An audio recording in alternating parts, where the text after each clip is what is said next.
Жұлдыз жарық оянсын фанат, баршаға ортақ бұл чемпионат. Фонтин. Чемпионат баршаға ортақ. Футболдан Өзбекстан құрамасы әлем чемпионатындағы дебютін жасады. Мексика астанасы Мехикода, әйгілі Ацтека аренасында Өзбекстан және Колумбия кей тобының аясындағы алғашқы матчтарын өткізді және 3-1 есебімен оңтүстік америкалықтар жеңіске жетті. Ассалаумағалейкум қадірменді көрермен, Руслан Бақшаның спорт жаңалықтары YouTube арнасына қош келдіңіздер. Бізде жаңа шығарылым, талқылайтын тақырыбымыз футбол әлем чемпионаты. Ендеше бүгін бізде қонақта соққы және голдың тұрақты резиденті, футбол сарапшысы, Өзбекстан туралы өте көп ақпарат білетін менің әріптесім Бексұлтан Кеулімқос. Бексұлтан, қош келдің. Қош көрдік, Руслан аға. Сені көргенім қуаныштымын. Достар, әлем чемпионаты кезінде үлкен теледидар, PlayStation 5 және осы әлем чемпионатына қатысып жатқан құрамалардың жейделерін ұтып алғыңыз келсе, біздің сайтқа өтіңіздер. Сілтемесін төменде комментарийге бекітіп қойдым, ендеше достарымызға алғыс айтамын. Чемпионат баршаға ортақ, ендеше әлем чемпионатының барлық шолуларын Фонтин YouTube арнасынан тамашалаңыздар. Жаңа ғана Өзбекстан және Колумбия арасындағы матчты бірге тамашаладық. Таңның атысымен таң сағат 7-тен бастап осы ойынды көрдік. Өкінішке қарай біздің көршілеріміз жеңіліп қалды, бірақ жалпы осы мундиалдағы дебютті голында соғып үлгерді. Ойын туралы? Енді дебют басында айтып отырсыз ғой өзіңіз, дебюттік ойыны деп. Дебюттік ойын сияқты болды шынымен де. Жалпы бірінші рет әлем чемпионатында матч өткізіп жатқан команданың ойыны енді осындай болады екен. Іс жүзінде де жалпы енді қағазда да сондай болады ау деп күттік. Тура сондай матч көрдік. Өзбекстан бірінші кездесу болғаннан кейін тәжірибенің жоқтығы маған қатты білінді. Бұндай деңгейде, бұндай қысымда футбол ойнау әрине өте ауыр болды өзбекстандықтарға. Басы жол қателеспейін деп ойнаған сияқты. Әрине тәжірибелі ойыншылар көрінді, әсіресе маған мынау Шамродов және Файзулаевтың былай тәжірибесі бар екені білініп тұрды, бірақ қалған ойыншылар басы сол мен қателеспесем екен деп ойнағандай көрінді. Жалпы негізгі құрамнан бастайтын болсақ, біз күткендей құрам шықты, тек сол Сафиевтің орнына Насруллаев шықты, бірақ ол бірден екінші таймда алмасқан болатын. Негізгі құрамда ешқандай сұрақтар болмады. Матч басталды. Матч басталған кезде кәдімгі Өзбекстан бірте-бірте сенімділік арттырады деген үміт болды. Өйткені 7-ші минутта Колумбияның қапталдағы қорғаушысы Мохика сарыға алды. Файзулаев одан қашып кетті. Мохика жалпы ереже бұзуға мәжбүр болды. Сарыға алды, қапталдағы қорғаушы сарыға алу деген енді бірден Абозбекке жеке және басқа да командаластарына сенімділік беру қосу керек еді. Дегенмен әрі қарай оны байқаған жоқпыз. Колумбия допты өз бақылауында ұстады, әрлі-берлі шабуылдады. Өзбекстан біз күткендей өте төмен қорғанысқа жатып ойнады. 3 орталық қорғаушы жүйесі біз күткендей сол нәтиже беріп жатқандай көрінді басында. Өзбекстан тек қана алға қарай тебесі олдан басқа ешқандай бір идея таппаған сияқты. Қапталға Абозбекке немесе Шамродов тарапына қарай лақтырады. Енді олар да тырысып жатыр. Екі жігітті мен осы Абозбек пен Шамродовты мақтайтын едім. Өзбекстан ұлттық құрамасында ойнаған ойыншылар қатарынан олар тырысты, допты цепляция етіп, допты сақтап қалуға ойнап жүрді. Дегенмен бәрібір де сен ар жақта мысалы Шамродовқа қарсы 2 орталық қорғаушы, Абозбекке қарсы тағы да 2 қорғаушы. Олар жалғыз өзі ештеңе былай бүйтіп ойлап табу өте қиын. Ал Колумбия болса позициялық шабуылдар әрине басында Өзбекстан шыдап берді. Бірінші звоночек дейді ғой, бірінші қоңырау Луис Диастың қақпа бағанына тепкені болды. Луис Диас тұрды да енді өте острый углдан топты қақпаға қарай тепті, бірақ ол кезде Өзбекстанның жол болды десек болады. Қақпашыға қақпа бағаны шланга көмекке келді. Үф деген сияқты еді, бірақ әрі қарай енді Луис Диастың пасы енді. Ар жақта Луис Диастың Муньосқа шығарған пасы енді мінсіз болды. Ар жақта енді сантиметрлер офсайдты бөлді. Жалпы Муньос пен жалпы соңғы қорғаушының сөйтіп енді АПЛ-дың ойыншысы. Муньосты мен жалпы өте жоғары бағалаймын. Енді АПЛ-да Кристал Пэласты көріп жүрміз қой, қапталда кәдімгі Кристал Пэластың негізгі құрам ойыншысы. конференция лигасын жеңіп алды, жақында. Конференция лигасын жеңіп алды. Жақын арада бір повышение да болуы мүмкін, мысалы Муньосқа топ клубтар қызық алуы мүмкін. Енді деңгей көрініп тұр. Луис Диас, мысалы, Баварияның негізгі жұлдызы, ар жақта Муньос, АПЛ-да кәдімгі конференция лигасын жеңіп алған ойыншы. Енді екеуі бұл голды жасап тастады. Енді қорғаушыларды сөге алмайсың бұл голға, өйткені бұндай топты тоқтату, бұндай ойыншыларды тоқтату қиын. Тек қана сол Юсуповқа сәл сұрақтар бар, мүмкін қайтаруға болады, өйткені тура қол созым жерде ұшты ғой доп. Енді жақын қашықтықтан, түсінікті, жақын қашықтықтан болды соққы, қиын болды дегенмен бір құтқарып қала ма деген де үміт болды. Сөйтіп бізде бірінші таймда аяқталды ұрыс екен. Енді Өзбекстан құрама командасы басқа қалай ойнау керек еді? Басқа қалай ойнау? Сен айтасың, сөзін бөлейін, сен жағы төменгі блокпен қорғанысқа көбірек жатып ойнады. Ол дұрыс. Алдыңғы шептегі әріптестеріне пас беріп жатты.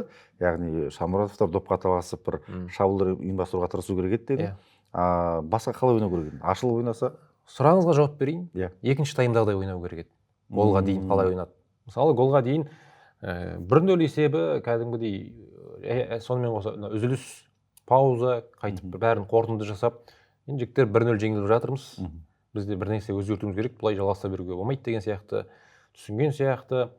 Колумбияда асықпай жата бастады деген сияқты. Колумбияда ойланады, 1-0 есебі, таблоға қарап ойнайды, барлық командалар таблоға қарап Колумбияда ойнады. Сөйтіп Өзбекстан екінші таймда кем дегенде андай қорғаныстан шабуылға шығатын сәтте қысқа пастармен немесе тура пастармен ойнап көруге тырысу керек та, өйткені алға қарай тебе саласың, ол мекен-жайсыз пасты, кәдімгі алға қарай тебе салу. Мысалы, Шамуратов көрмен ашылып бара жатыр деген сияқты пас емес. Жай жаңағы бос кеңістікке, бос зонаға қарай тебе салады. Енді ол жерде топты сақтап қалу қиын. Екінші тайм басындағы ойын маған ұнады. Голға дейін әсіресе кәдімгідей Өзбекстанның ойыны жүрді, бірнеше жер шабуылдады. Қорғаныс туралы ештеңе демеймін, дұрыс. Қазір әлем чемпионатында өйстіп қорғанып ойнағандар ұпай жинап жатыр. Мысалы, Испанияға қарсы Кабо Вердені көрдік дегендей, Катарды көрдік, Швейцарияға қарсы. Тек сол қорғанысқа жатып ойнаған. Аустралия Түркияны жеңіп кетті, тіпті қорғанып жүріп. Қорғанып жүріп. Тек қана қарымта шабуылдар арқылы ше? Бірақ қарымта шабуылдар да енді сапалы болу керек. Әрине ойыншылардың деңгейіне де сену дұрыс, бірақ бәрібір де команда болғаннан кейін командалық қысқа пастармен де өтіп көруге тырысу керек болатын бетте қоямын. Сөйтіп 60-шы минутта гол көрдік, қуандық, шыны керек. Өзбекстанның алғашқы осы әлем чемпионатындағы голын көрдік. Қапталдан сол пас кетті, ол пасқа жалпы Шамуратовтың соққысы, Шамуратов әуеде кетіп жатқан допты қиын жағдайдан жалпы соққы жасай алды, қиын жағдайдан. Ол жерде енді бас гол соғу емес, ол теуіп көру керек болды. Кем дегенде бұрыштама деген сияқты үмітпен тепті ғой енді бәрібір де. Бірақ Өзбекстанның сәл сол сәттілік жолдас болып, әрі қарай доп Абузбектің аяғына келіп түсті. Абузбек енді бос қақпаға голды енгізді. Баспен салды ғой. Бос қақпаға. Бос қақпаға 2 метр жерден Абузбек гол соғып, әйтеуір сен жалпы есепте теңестіре алды. Бірақ кішкене қоса кетсем бола ма? Абузбектің голы бар ғой. Менің ойымша Өзбекстанның енді оқулықтарында, кітаптарында, ертең сканвордтарда әлем чемпионатындағы Өзбекстан сапында ең алғашқы голды кім соқты дегенде куиздарда сол сұрақтар, яғни тарихта қалатындай нәрсе жасады ол. Әрине Абузбек енді осы әлем чемпионатында бір андай жұлдыздар жарқ етеді ғой. Енді Абузбек Өзбекстанда, жалпы Қазақстанда, Ресейде бәрі таниды, біледі, ЦСКА-да мысалы өте жоғары деңгейде ойнаған, бірақ әлемдік масштабта оны енді ешкім танымайды, мойындауымыз керек. Енді Шамуратов танитын шығар, ең басты капитаны. Бірақ Абузбек бәрібір де ашыламай жүрген сияқты көрінді. Башақ Шехир тарихындағы ең қымбат ойыншы екен ғой, ауысқан, 7,5 миллион еуро. 7,5 миллионға ауысты. Әрі қарай енді Башақ Шехир де ойланып отыр, қымбатырақ сату үшін. Әрине. Жалпы мақсат етіп. Осы Абузбектен көп нәрсе күттім. Жалпы жақсы, дриблингі, жылдамдығы, бірақ кейбір сәттерде андай Шамуратовқа пас шығарамын деп бір-екі мәрте дұрыс қате пас берді, және стандарттық жағдайлар өте нашар болды Өзбекстан ұлттық құрамасында. Өте нашар болды. Жалпы Абузбек бір айып добын дұрыс орындамай қалды, сосын бұрыштамалардан бір қауіп болған жоқ. Ешқандай бір қауіп төнген жоқ. Сол жерде де жалпы проблема стандарт жағдайларында еш нәрсе істей алған жоқ. және мынау енді гол соқты ғой Иә. 60-шы минутта. 60 минутта. Бәрі жақсы сияқты көрінді. Дегенмен 65 минутқа дейін жалғасты ғой енді ол. 5 минут енді тым қатты сенімділік болса да жаман екен да. Мысалы басында бірінші таймда енді сенімсіз ойнады, алға теуе берді дейміз ғой. Бірақ тым қатты енді болды, ойын жүріп тұр деп әрі қарай шауып жатқанда хотя бір екінші таймның 22-ші минуты бар ғой, үзіліске дейін сәл бір шыдап бергенде негізі әрі қарай ойын жақсарып кетіп, осы ұпай еншілеп кететін бе деп қоямын, бірақ тым жылдам гол өткізіп алды да қарымта. Хотя бір 70-ші минутқа дейін бір жол болып кетіп болсын, әйтеуір колумбиялықтар қисық теуіп тең нәтижені бір гол өткізбей тұрғанда әрі қарай жеңілдірек болатын еді, бірақ бірден ана нокаутқа жіберетін гол болды. Доп ауттан ойынға қосылды. Иә. Шамурадовқа пас берілген. Иә. Шамурадов екі колумбиялықтың ортасында қалып қойды да құлап қалды. Сөйтіп ары қарай допты іліп алып кетеді да, колумбиялықтар есепте еселеп кетті. Иә, Луис Диас гол соқты. Жақсы гол Луис Диас. Хусановтың аяғы жетпей қалды жабуға. Хусановтың аяғы жетпей қалды. Жалпы енді бұл жерде басты қателік бұл Шамурадовтың кінәсі ғой. Басты қателік сода, сонымен қоса енді қақпашының да қателігі ғой. Оны жалпы екі жақты да айту керек деп ойлаймын. Енді өте соққы как будто андай беруші дейді ғой. Тосуға болатын, сейр жасауға болатын соққы сияқты көрінді маған. Дегенмен өткір команданы құтқара алмады голдан. Сол кезде құтқарып қалғанда негізі ойын мүлде басқаша жүремеді деп қоямын, бірақ енді қазір уақыт өте келе оны айта алмайсың. Сөйтіп Луис Диас 65-ші минутта гол соқты. Кәдімгі осы шешуші гол болды деп ойлаймын. Әрі қарай Колумбия қақпасына тағы да бір гол соғу енді моральдық тұрғыда қиын болған сияқты уже. Оның үстіне Файзолаев кетті. Соңғы минуттарда капитан демалысқа кетті. Игорь Сергеев алаңға шықты. Олар шаршап қалды. Сергеев көзге аса қатты түсіп үлгермеді негізі. Уақыт аз болып қалды. 5 минутқа шықты ғой. 5 минутқа шықты. Жалпы өте қиын, жағдай қиын. Бексұлтан айып топтарын өте сәтсіз орындады деді ғой Өзбекстан құрамасы. Оларға айып топтарын орындау деген еді кәсіби футболшыға ол ұят нәрсе ғой, дұрыс орындамау деген. Ең болмағанда жаңағы аутқа шығарып тастамай, жаңағы айып алаңындағы тұрған әріптестерін жететіндей пасты шығару керек қой. Мысалы мен өзім кәсіби ойыншы емеспін, бірақ ең болмағанда мен пасты дұрыс бере аламын. Әуесқой деңгейде мен пасты дұрыс бере аламын ең болмағанда. Бұрыштама болсын, сонда айып топтар болсын негізі. Оларға не болды сонда? Жанып кетті ме, не болып кетті? Мен соны түсінбей қалдым. Мен оны түсіндіруге қиын нәрсе ол. Мен де түсіндіре алмаймын. Кәсіби деңгейдегі футболшылар, олар оның үстіне биыл ең ерте барған құрама команда, 26 мамырда ұшып кеткен Америка құрлығына. Сөйтіп Нью-Йоркте болып, ары қарай Канадаға барды, 3-4 күннен кейін Канадамен жолдас матч өткізді. 2-0 жеңіліп қалды. Ол ойында Канада құрамасына қарсы мүлдем дөрекі ойнады негізі Өзбекстан командасы. Жылдам қарқынға ілесе алмай жатты. Нидерландмен матчты білеміз, 2-1 есебімен аяқталды, тағы да жеңілді. Бірақ сол стандарттар бәрін құртып кетті менің ойымша. Енді стандарттан гол соқпау ол бір бөлек әңгіме. Ең болмағанда сол пасты дұрыс жеткізудің өзі былай өте маңызды. Мысалы, сен Испания, Франция болып стандартты дұрыс орынданбасаң жарайды дейсің. Өйткені сен ойыннан да 1000 момент жасай аласың да. Ал Өзбекстан деген бір таймда бір 2 соққы жасаса жақсы да оларға. Сол 2 соққының өзін бит нәтиже шығарып тастау керек та. Басқа оларда енді күш жетпейді. Әрбір моментке өте жоғары құнды бағалау керек. Сол бағаламай қалған сияқты кішкене стандарт. Бірінші таймда Өзбекстан бір-ақ соққы жасапты. Оның өзі дәл емес. Жалпы екінші таймда 7 рет теуіп, екеуін дәл бағыттапты. Екінші тайм жақсы өтті негізі. Екінші тайм голға дейін жақсы өтті. Колумбия командасының деңгейі де мақтай алмаймын шыны керек. Мына ойынды қарап, колумбиялықтар ертең Конгодан да жеңіліп қалуы мүмкін мына ойынмен. Бұл жеңіс өте зор көмектесті деп ойлаймын. Ертең мысалы Конгодан жеңіліп 3-ші орынмен шығатынау дейді шыға салатын командаға да ұқсайды. Бір шетінен, бірақ енді алда көреміз. Мысалы Португалия мен Конгоны да көрдік қой ойын. Қиын болады дедім. Португалияға былайша айтқан кезде 3 ұпай емес, 1 ұпайдың өзі жақсы нәтиже болып қалған сияқты. Өйткені кейбір сәттерде Конго ойыншылардың жылдамдығы қаттан қалдырды. Жылдамдығы мықты, ар жақта енді АПЛ-да ойнап жүрген дүлдер ғой. Виса деген сияқтылар мықты ойнады ол кездесуде. Ал мына бұл ойынды қорытындыласақ, қорытынды. есеп 2-1. Өзбекстан андай аутсайдер командаларға бұндай есепті алып шығу және бұндай уақытта өте қиын болды. Колумбиялықтар да негізі қарап қалмайды. Өте қиын жағдайда қалды 2-1, және сен үшінші голды өткізбеуді ойлау керексің, және гол соғуды да ойлау керексің. Ал қосалқы құрамнан шығатын ойыншылар былай ойынды күшейтеді деп айта алмайсың мысалы. Өйткені бірақ тәуекел жаңа импульс беретін ойыншылар еді. Барлық ауысымдар болды. Көбісі мәжбүрлі ауысым болды, жарақат алып мысалы. Кезіп жатқандарда болды дегендей. Күш жеткен жоқ, жеңіліп жатсын, үшінші голды өткізбеу керек деген ой бар. Мен қиын болды негізі. Тек сол бір фарт, сәттілік қана көмектеседі бұл жағдайда, бірақ ол да Өзбекстан пайдасы да болған жоқ.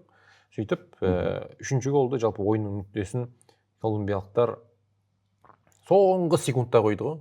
Ойын аяқталайын жатқан кезде соңғы секундта қойды. Сөйтіп, екінші голда соғуға Өзбекстан жақын болды. Бір қызығы, келесі бір шабуылда бір қақпа маңдайшасына тиді. Бірақ ол да бәрі еш нәрсе енді өте аз нәрсе шешінеді. 2 доп айырмасымен жеңілді Өзбекстан. Ертең енді тіпті Конгоны жеңді деген мысалмен айтатын болсақ, әрі қарай доп айырмасы қиын болуы мүмкін. Ертең Португалияға қарсы екінші турда кездесу бар. Португалияға қарсы кездесуде де сен есеппен жеңілмеуің керексің. Жай ғана 3 ұпай алып, ал доп айырмасы сенде -5 болып тұрса, мысалы сен шыға алмайсың. Скорее всего. 12 топтың 8-і шығады. 8 ғана шығады. Сол кезде басқа топтың да нәтижелері қаралады. Басқа топтың да нәтижелері қарайды. Сол себепті 2 доп айырым әрбір енді жаңағы үшінші голда маңызды болды дегенге де келтіруге болады бұны, өйткені доп айырмасына қарайсың. Сөйтіп, Өзбекстан ұлттық құрамасы енді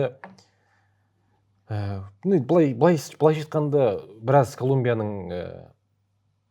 жалпы уайымдатты десек болады.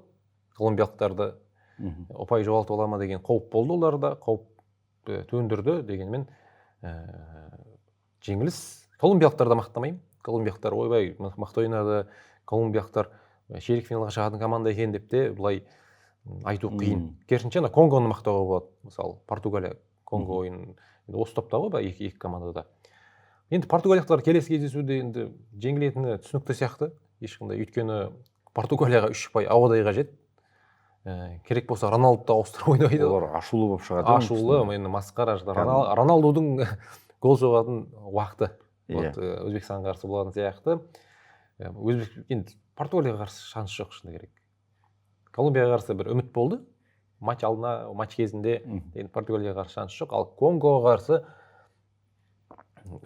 Колумбиядан да қиын болады. Колумбиядан да қиын болады Конгоға қарсы. Соңғы кездесу, жақта конголықтар өте мықты екен. Колумбиямен бірдей екен деңгейі, кем дегенде. Сол себепті қиын Русеге. Енді Өзбекстанның президенті шығарып салды ғой мамырдың соңында. Бунеткорда, Милли аренада шығарып салды, 35 мың жанкүйер жиналды. Бір құрама 2-ге бөлініп ойнады ғой, жолдастық матч өткізіп. Сол кезде ақ батасын берді ғой. Сол кезде былай айтты ғой, айналайын, оғландарым, балаларым, сендер әлем чемпионатына шықтыңдар, сендер қазірдің өзіне жеңімпазсыңдар. Сондықтан да сендердің жалпы арқаларында бір үлкен жүк болмау керек, жаңағы қатты қысым болмау керек. Еш қорықпай, саспай ойнаңдар. Сендерден онда ешкім нәтиже күтпейді. Плей-оффқа шығыңдар, топтан шығыңдар деген әңгіме айтпайды. Өз рахаттанып, әдемілеп Өзбекстан деген елдің барын әлем чемпионатына барып көрсетіп қайтыңдар, бір ойына ләззат алыңдар деді. Енді әрине бұл жақта Өзбекстан бәріне санаулы түрде ұпай таратпайды. Түсінікті. Бүгінгі ойында да жігіттер барын салды, бар деңгейлерін көрсетті. Бірақ менің ойымша Өзбекстан құрамасы тіпті топтан шыға алмаған күннің өзінде оларды өз елінде Өзбекстанда бір халық батырлары сияқты күтіп алады. Дебютті әлем чемпионаты ғой қанша дегенмен. Әрине. Енді бәрібір де неше жанкүйерлер бар ғой. Кейбіреуі есі дұрыс емес, мысалы. Өткөрісіп 4 пәтері бар, 2-ін тартып деген сияқты бір андай әзіл әңгімелер болып жатыр. Бірақ біз жалпы түсінікті ғой, Өзбекстанның әлем чемпионатына шығудың өзі тарихи нәтиже, тәжірибе ғой басын. Тәжірибенің жоқтығы ең басты фактор болды. Бәрібір де ауыр жүк тұрғанын сезініп қиын болды жағдай. Енді әрі қарай оңайырақ болатын сияқты. Бірінші кездесу өтті. Первый блин комом дей ма дейді орыстар. Сондай сияқты әрі қарай көрейік енді.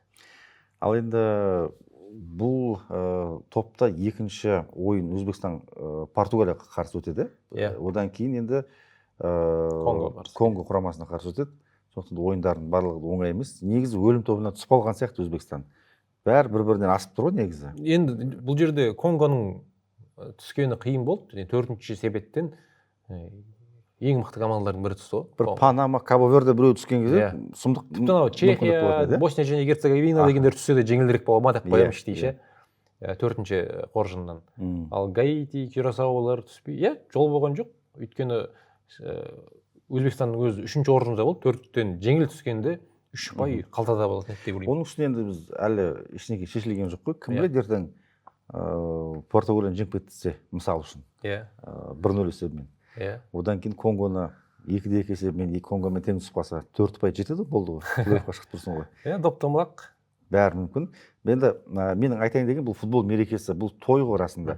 Жеңіліп қалғанына қарамастан енді матчтың алдында әртүрлі жағдай енді болжамдар болды. Енді Колумбия мықты екендігі түсінікті шамамен. Олар рейтингте қанша 13-ші орында, Өзбекстан 50-ші орында құрамақ команда. Бірақ дегенмен Азиядағы алдын қатардағы ұжымдардың бірі. Бұл орталық Азияға нағыз футбол мерекесі болды. Өзбекстанның жанкүйерлері осыдан бірнеше күн бұрын шықты ғой. Қазақстан, Өзбекстан, Қырғызстан, Түркменстан, одан кейін Тәжікстанның туын бәрін алып барған. Сол жақта жанкүйер болып мінекей орталық Азияны біріктіріп жатыр. Сондай-ақ Қазақстанда қаншама жанкүйерші бар. Блогерлер, біздің әріптестеріміз де сол жақта қазір Ацтека стадионында ойынды тамашалады. Қазақстаннан таңнан бастап Қазспорт арнасының тікелей эфирінен миллиондаған көрермен тамашалады. Біз де жанкүйер болдық. Жеке өз басыма келсек, мен Қазақстан құрамасы әлем чемпионатында ойнағанда әсер алдым. Шынымды айтайын, мен негізі бір-ақ сағат ұйықтадым. Осы матчты көрейін деп азанмен тұрып, кәдімгідей бір бүйрегім бұрып, бір әр шабуылға, әр эпизодқа бір қатты бір уайымдап, қабат деген ай, неге былай дұрыс өтпеді, неге дұрыс жетпеді деген сияқты бір жанкүйерлікпен тамашаладық. Сондықтан да Өзбекстан бізге нағыз футбол мерекесін сыйлады. Ризам Өзбекстан құрамасына. Ал енді қатысқанның өзі үлкен жетістік қой. Түркі әлемінің ішінде мысалға енді Түркия құрамасы түсінікті, олар енді 3-ші мәрте қатысып жатыр. Олар да біздің бауырларымыз, бірақ шын айтқан кезде Аустралия Түркияны жеңген кезде мен қатты былай жүрегіме жақын алмадым да, енді ештеңе кетпейді, жарайды, енді басқа да ойындар бар деген сияқты. Бірақ Өзбекстанға біз ерекше дайындалдық, өйткені Өзбекстан құрамасы туралы, Өзбекстан футболы туралы Руслан Бақытжанның YouTube арнасында осы арнада біз 1,5 жылдан бері тұрақты түрде, жүйелі түрде талқылап келе жатырмыз, олардың жетістігіне қуанып келе жатырмыз. Өткен жыл Ташкент төріне барып, Өзбекстан мен Қатар арасында ойынды көріп, олардың әлем чемпионатына қалай шыққандығын көріп, бірге тойлаған едік. Енді мінекей алғашқы әлем чемпионатының матчынан кейін осы жерде отырып тағы да талқылап отырмыз. Бұл да қуанатын жағдай. Ал енді осы Өзбекстаннан бөлек осы әлем чемпионатында қай ойындар қысқа нұсқа бір ерекше есте қалды? Мысалы, сен Барселонаның жанкүйерісің. Барсаның енді 21-ші ғасырдағы үздік ойыншы ол Лионель Месси. Сендердің сүйікті ойыншыларың, яғни Лионель Месси әлем чемпионаттарындағы голдардың санын теңестірді Клозамен. Месси хет-трик жасады. Сонымен қоса бүгін Португалияда Роналду гол соққан жоқ қой. Сол да жалпы бір-бірінің үстіне келіп жағын жаңалықтар көбейіп жатыр дегендей. Сөйтіп, Месси енді ұл тұлға ғой, енді ұл тұлға, әлем чемпионаты енді биылда Мессидікі болады дегенде былай жанкүйерлік жалпы сезім бар. Испания мен Аргентинаға мен жанкүйерлік етемін осы турнирда. Тамаша. Мен ойымша Испания жеңеді, және Аргентинада алысқа барады деп ойлаймын. Испания әлем чемпионатын жеңеді деп ойлайсың ба? Испания жеңеді деп ойлаймын. Кабо-Вердеге қарсы кездесу былай көрсеткіш емес. Көрсеткіш емес. Мүлдем көрсеткіш емес. Жолдастық матч сияқты болды ол жерде. Қанша 27 ма соққы жасаған? Әлде 37 ма соққы жасаған екен Испания құрамасы Кабо-Верденің қақпасына. Ол болады енді. Өзбекстан туралы тағы да қысқа нұсқа айтатын болсам, Португалиямен кездеседі ғой. Енді ойланып көріңізші, бұл да бір тарихи сәт. Португалиямен қашан кездесті? Осыдан 15 жыл бұрын Криштиану Роналду Ташкентке келген. Арнайы Өзбекстан үкіметінің шақыруымен жетіп қаншама мыңдаған балаға бір мотивация болған. Мастер-класс көрсетті, шеберлік сабағын көрсетті. Месси де келген. Қателеспесем, Месси де келген. Криштиану келген білем. Мінекей сол кішкентай балалар, Хусановпен жасты балалар, одан үлкен балалар қазір Криштианоға қарсы ойнайын деп жатыр. Ойлап көріңіз, Криштиану Роналду карьерасын аяқтайды осы әлем чемпионатынан кейін ұлттық құрамадағы. Және Өзбекстан кәдімгі тірі аңызға қарсы ойнайды. Әлем футболында өзіндік орны бар футболшыға қарсы ойнайды. Бұл да бір тарихи сәт қой. Мен Португалияға сол гол соқтырмаса деп тілеп отырамыз енді. Жоқ, тіпті соқтырса да енді Португалиямен кездесті деген атақтың өзі қандай күшті, иә, мысалға. Сенсация болса тарих қой енді болды. Иә, жеңіп кетсе тіпті болды ғой. Жеңіп кетсе болды ғой, иә, ар жақта. Жеңіп кетсін деп тілейік. Әрине. Жалпы кей тобында Өзбекстан құрама командасы енді Конго Демократиялық Республикасымен және Португалия құрамасына қарсы ойнайды. Сондықтан да осы ойындарды біз Өзбекстан құрамасына әрине жанкүйер боламыз. Бексұлтан, уақытыңды бөліп арнамызға келгеніңе көп рахмет. Шақырыңызға рахмет. Пікіріңді бөліскеніңе рахмет. Иә, өте әдемі орынды айттың. Қанша сен жанкүйер болғанымен де сарапшы ретінде нақты Өзбекстанның жалпы осы ойындағы жіберіп алған қателіктерін айттың, себептерін түсіндіріп айттың. Бұл енді толқу болды. Әлем чемпионатының енді аурасы, атмосферасы мүлдем бөлек. Колумбия енді 4 жылда сайын келіп жүрген құрама команда ғой, бұл жігіттер. Әбден пісіп, ысылып қалған жігіттер. Сондықтан да Өзбекстан құрамасына біз тек қана алғыс айтамыз, ардақты ағайын. Видеомыз ұнаса, арнамызға жазылып, лайк басып, комментарий қалдыруды ұмытпаңыздар. Өзбекстан термо жамосы плей-офф кезеңіне шыға ма? Міндетті түрде комментарий жазыңыздар. Ай жұлдыз жарық, оянсын фанат, баршаға ортақ бұл чемпионат. Фонтин. Чемпионат баршаға ортақ.